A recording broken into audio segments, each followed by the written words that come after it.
नमस्कार। क्लास 9 के लिए आज हम लोग सिविक्स में लोकतंत्र क्या और क्यों इस विषय पर चर्चा करेंगे। और जब हम लोकतंत्र की बात करते हैं तो सबसे पहले हम लोगों को यह जानना जरूरी होता है कि वास्तव में लोकतंत्र होता क्या है। एक सामान्य सी परिभाषा जो हम सभी लोग जानते हैं, लोकतंत्र जनता का, जनता के लिए, जनता के द्वारा शासन है।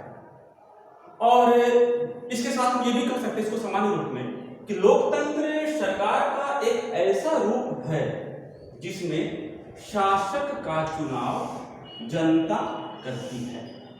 यानी कि ऐसी कोई व्यवस्था जिसमें सरकार का चुनाव जनता के द्वारा किया जाता है वह व्यवस्था लोकतंत्र कही जाती है।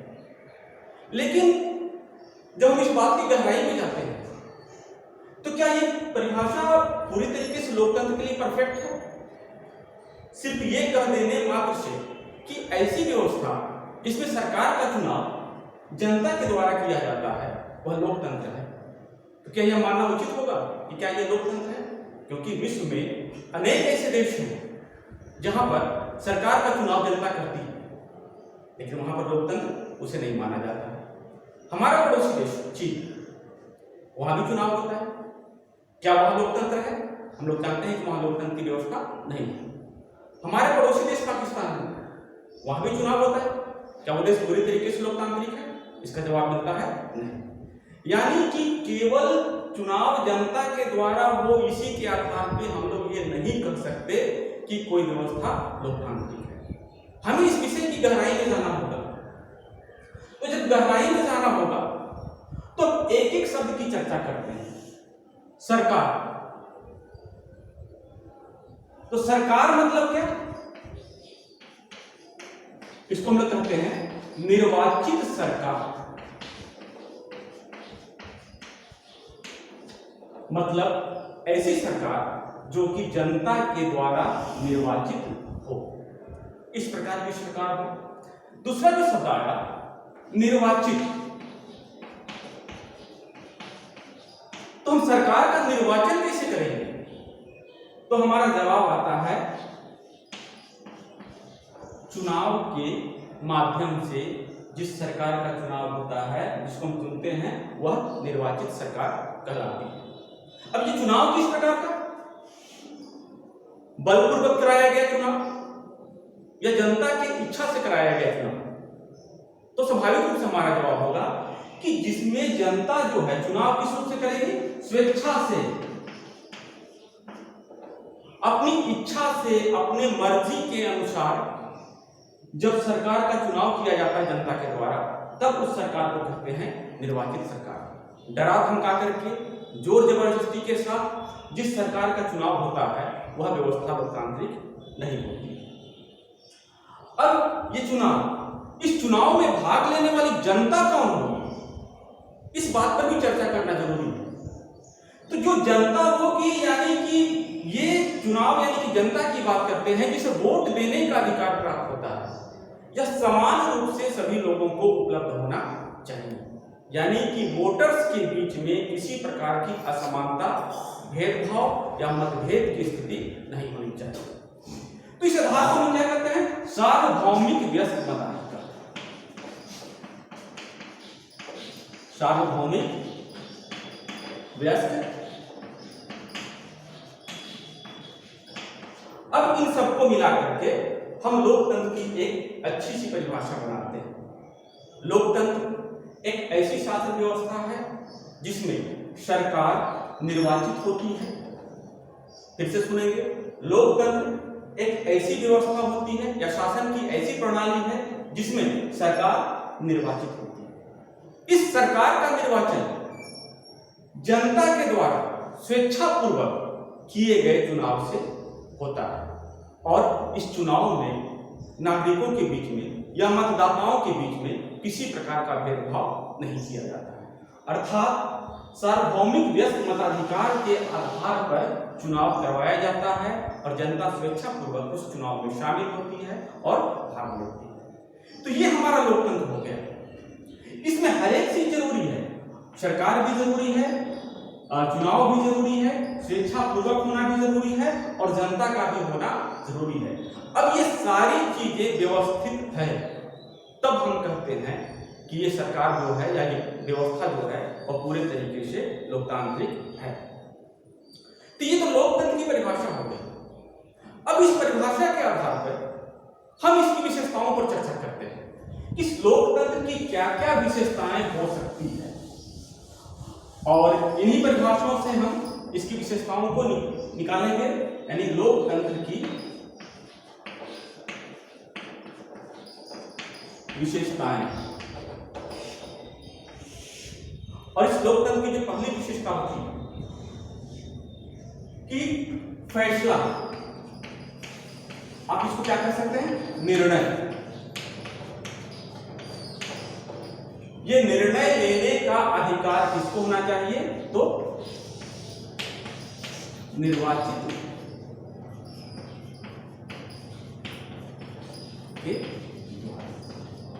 ये लोकतंत्र की एक सबसे बड़ी विशेषता होती है कि लोकतांत्रिक शासन व्यवस्था में किसी भी प्रकार का कोई भी निर्णय लिया जाता है, जिस मंत्री के द्वारा लिया जाता है या प्रधानमंत्री चाहे जो भी व्यक्ति हो, लोकतंत्र में किसी भी प्रकार का कोई भी निर्णय लिया जाता है तो उस निर्णय की विश्वसनीयता इस बात पर आधारित होती है कि निर्णय लेने वाला व्यक्ति निर्वाचित हो। किसके द्वारा, तो जनता के द्वारा। एक एग्जाम्पल की चर्चा करते हैं। 1999 की बात थी। परवेज मुशर्रफ जो पाकिस्तान के कभी सेनाध्यक्ष थे, उन्होंने क्या किया, नवाज शरीफ सरकार का तख्ता पलट किया और तख्ता पलट करने के बाद यानी उनको शासन से हटा दिया और उनके जगह पर उन्होंने अपने आप को खुद देश का प्रशासक घोषित कर दिया। इसके बाद उन्होंने क्या किया, 2002 में, ध्यान दीजिएगा, 1999 में तख्ता पलट किया, 2002 में उन्होंने सेना की मदद से, सेना के शक्ति के बल पर जनता से एक जनमत संग्रह करवाया। सेना के भय से पाकिस्तान की जनता ने परवेज मुशर्रफ को अपना जनमत समर्थन दे दिया और इस तरीके से वो 5 साल के लिए पाकिस्तान के राष्ट्रपति बन गए। इसी 2002 में उन्होंने एक कानून पारित किया जिसका नाम था लीगल फ्रेमवर्क ऑर्डर।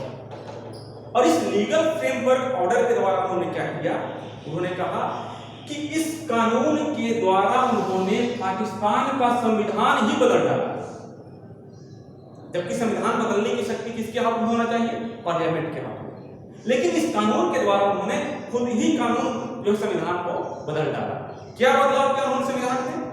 पहला चीज उन्होंने ये किया कि राष्ट्रपति पाकिस्तान का सबसे शक्तिशाली पद होता है। पहली बात, पाकिस्तान का ये सबसे शक्तिशाली पद होगा और national assembly, it means Pakistan के संसद को वह भंग कर सकता है। यानी तीसरी बात, वहां के प्रशासक यानी मंत्री परिषद पर सेना का नियंत्रण और निरीक्षण होगा। तो इस प्रकार की व्यवस्था वहां पर लागू की गई। अब आप बताइए कि क्या इस व्यवस्था को लोकतांत्रिक कहा जा सकता है? क्या परवेज मुशर्रफ का चुनाव जनता ने किया? क्या उन्होंने संविधान के नियमों का पालन किया?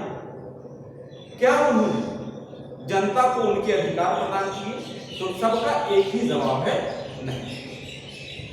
यानी कि हम लोग कह सकते हैं कि पाकिस्तान के लोगों से शासक के चुनने का अधिकार छीन लिया गया और इस अधिकार के छीन लेने के कारण ही पाकिस्तान की सरकार को लोकतांत्रिक नहीं कहा जा सकता है, क्योंकि जो भी फैसला लिया गया इस लीगल फ्रेमवर्क ऑर्डर के द्वारा, वह फैसला निर्वाचित सरकार के द्वारा नहीं बल्कि तख्ता पलट करके जबरदस्ती सत्ता प्राप्त करने वाले व्यक्ति के द्वारा लिया गया।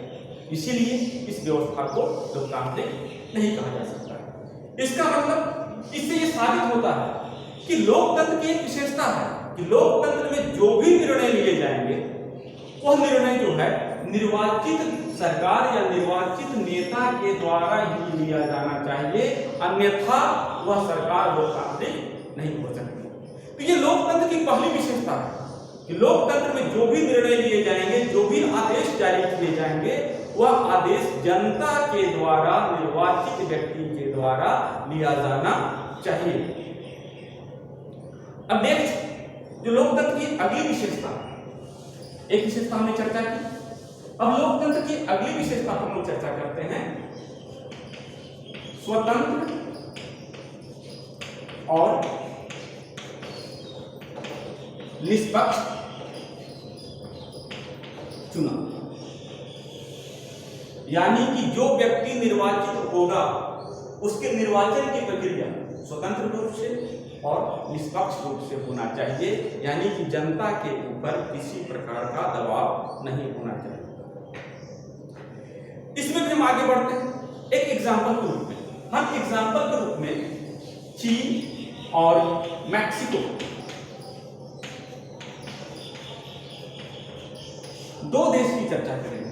चीन जो भारत के उत्तर में बिल्कुल एक छोटा सा एक बड़ा सा पड़ोसी देश है, और इस पड़ोसी देश की बात करें तो चीन में कम्युनिस्ट शासन व्यवस्था है, यानी मार्क्सवादी शासन व्यवस्था है, लेकिन चीन लोकतंत्र का दिखावा करता है। चीन में संसद का भी गठन किया गया है और इस संसद को सामान्य भाषा में राष्ट्रीय जनसंसद कहते हैं। और इस संसद के लिए, चीन की संसद के लिए प्रत्येक 5 वर्ष पर चुनाव की व्यवस्था भी कराई जाती है। तो चीन के संसद के लिए प्रत्येक 5 वर्ष में चुनाव की व्यवस्था होती है, लेकिन इस चुनाव में शामिल होने वाले प्रत्येक राजनीतिक पार्टी को, चीन की जो सबसे बड़ी कम्युनिस्ट पार्टी है, the communist party of China, उस पार्टी से अनुमति लेनी पड़ती है। यानी कि जिस पार्टी को कम्युनिस्ट पार्टी ऑफ चाइना चुनाव में लड़ने की अनुमति देगी, वही पार्टी चुनाव में भाग लेगी। अब ये सोचने की बात है कि क्या कम्युनिस्ट पार्टी ऑफ चाइना किसी अन्य राजनीतिक दल को चुनाव में लड़ने की अनुमति देगी? स्वाभाविक रूप से वो नहीं देगी। क्यों? क्योंकि इस पे उसके शासन पर खतरा हो सकता है। तो वहां एक ये व्यवस्था की गई है। और इस स्थिति में क्या हुआ? 1949 में चीन देश जो है आजाद हुआ, वहां कम्युनिस्ट शासन स्थापित हुआ 1949, और तब से लेकर के आज 2020 तक चीन में एक ही राजनीतिक पार्टी की सरकार है, और वह राजनीतिक पार्टी है the communist party of China. यानी कि वहां आज तक सरकार कभी भी नहीं बदली। और आप लोग समाचार पत्रों के माध्यम से पढ़ते जानते भी होंगे कि चीन के वर्तमान राष्ट्रपति शी जिनपिंग, उन्होंने स्पष्ट रूप से घोषणा किया है कि वह अपनी इच्छा के अनुसार चीन के राष्ट्रपति बने रहेंगे। यानी वो जब तक उनकी इच्छा होगी तब तक वो चीन के राष्ट्रपति बने रहेंगे। क्या लोकतंत्र में ऐसा होता है कि कोई व्यक्ति अपनी इच्छा अनुसार शासन में बना रहे? इवन वहां प्रत्येक 5 साल में चुनाव होता है। और आपकी जानकारी के लिए बता दें, चीन के कम्युनिस्ट पार्टी ऑफ चाइना को हर एक वोटिंग में, हर एक चुनाव में 100% वोट, 100% वोट मिलते हैं। तो एक ही पार्टी को चीन के सारे लोगों के वोट मिल जाएंगे, ये भी खुद से एक संशय उत्पन्न करता है कि क्या ये चुनाव की व्यवस्था सही है। अब एक दूसरे देश की बात करते हैं। चीन हमारा पड़ोसी देश है।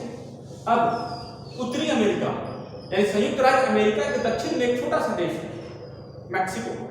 इस बात की करते हैं, ये मैक्सिको देश जो है 1930 में स्पेन से आजाद हुआ, और आजाद होने के बाद प्रत्येक 6 वर्ष पर मैक्सिको में चुनाव कराए जाते हैं।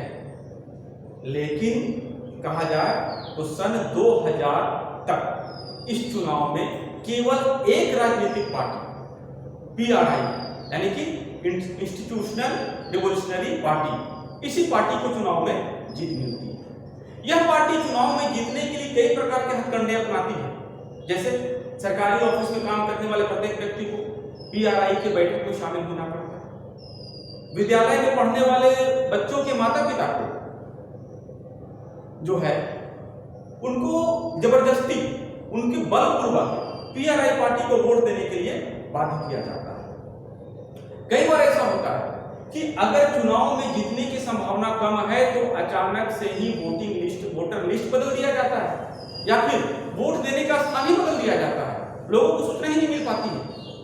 उद्देश्य क्या है? किसी भी प्रकार से चुनाव जीतना। तो क्या किसी भी प्रकार से चुनाव जीतना या बलपूर्वक चुनाव जीतना लोकतंत्र कहलाएगा? स्वाभाविक रूप से है इसका उत्तर होगा कि नहीं। लोकतंत्र में वास्तविक चुनाव वही होता है जो कि स्वतंत्र होता है, निष्पक्ष होता है। जनता अपनी इच्छा के अनुसार चुनाव में शामिल होते हैं और शासक को चुनते हैं। शेष आगे का टॉपिक हम आपको अगले वीडियो में बताएंगे। धन्यवाद।